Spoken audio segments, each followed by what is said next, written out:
बांग्लादेश में शेख हसीना सरकार के तख्तापलट के बाद से लगातार बांग्लादेश खबरों में है। हाल ही में विवाद बांग्लादेश के नए नक्शे को लेकर हुआ, जिसके बाद हंगामा शुरू हुआ। पूरा मामला क्या है समझते हैं इस वीडियो में। मेरा नाम है सैयद सोबान, आप देख रहे हैं स्विच। ये मामला खबरों में क्यों बना हुआ है, सबसे पहले आपको ये यहाँ पर समझाते हैं। दरअसल 22 दिसंबर को पॉलिटिकल एनालिस्ट हैं तहसीन पूनावाला, उनका एक बयान काफ़ी चर्चा में रहा, जिसको उन्होंने सोशल मीडिया प्लेटफॉर्म एक्स पर भी पोस्ट किया था। इस पोस्ट में उन्होंने बांग्लादेश के इंटरिम गवर्नमेंट के नाहिदुल इस्लाम के पोस्ट पर रिएक्ट किया था। अब आपका यहाँ पर सवाल होगा कि ये नाहिदुल इस्लाम कौन है? तो बांग्लादेश की अंतरिम सरकार में वो एडवाइज़र हैं। इन्होंने 20 दिसंबर को बांग्लादेश का एक मैप शेयर किया था, जिसमें लिखा था, we also have courage, we can dream. इस पर तहसीन पूनावाला ने लिखा, भाई तुम्हारा ये सपना तुम्हारे सबसे बुरे सपने में बदल जाएगा।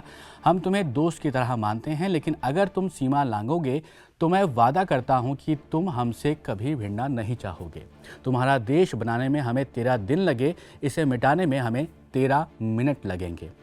इसी तरह का एक और मैप बांग्लादेश का ही मैप बताया गया था वो, और इंटरिम गवर्नमेंट के महफूज आलम हैं बांग्लादेश के, उन्होंने भी सोशल मीडिया प्लेटफॉर्म पर कुछ दिनों पहले शेयर किया था। और सवाल यहाँ पर आता है कि इस मैप पर विवाद क्यों है?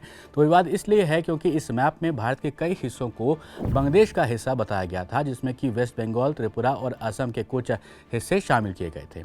इस पोस्ट का जब विरोध शुरू हुआ तो ये पोस्ट बाद में हटा ली गई थी कथित तौर पर।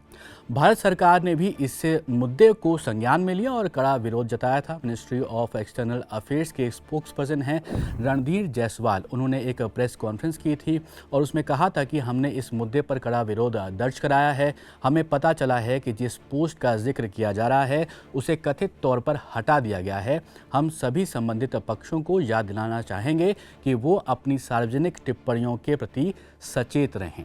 तो ये एक्सटर्नल अफेयर्स की तरफ से बयान आया था। भारत बांग्लादेश के रिश्ते अगस्त में मोहम्मद यूनुस के अंतरिम सरकार बनने के बाद से ही तल्ख नज़र आ रहे हैं।